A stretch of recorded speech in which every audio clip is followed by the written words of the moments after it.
The next month, Mars will be in a fire sign and going retrograde. It'll be in the sign of Leo. This is related to your sun sign because Leo, the constellation, is ultimately always connected to the sun.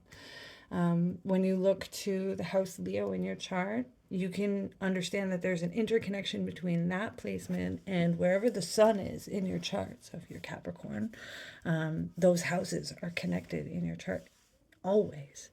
And so when we're having retrogrades in the house of Leo, both the house Leo is getting a makeover for you, but also wherever your sun placement is going to be expressing differently after this retrograde. We're learning in this retrograde what it looks like when we throw our fire around.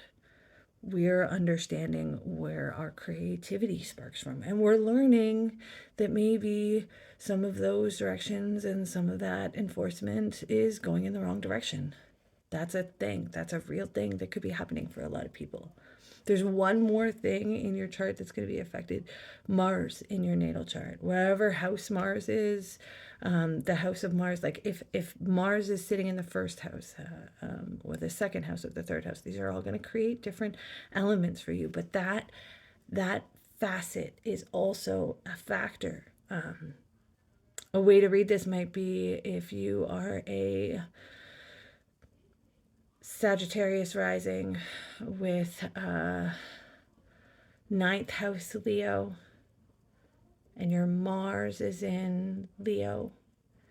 The way you direct your fire and what you're passionate about, what morals you will jump on, what adventures you will seek, these are the things that are being re-examined. And it's likely only after you find out they don't work anymore. There's going to be some disappointment first, and there may be some shame. There may be some embarrassment because, after all, that ego presentation comes from a place of Leo. And so we can expect that for the next month. Well, we have Mars retrograding in the sign of Leo. And when it hits Cancer, we'll be in a different batch, and I will come back and we will have a conversation about it then. But for now, please let yourself be humble. That's what's ultimately required. Take your time, move slowly, and let yourself be humbled. Because there's something beautiful in the grace of saying, I didn't know what I didn't know, but I do now. Then I'll do different now.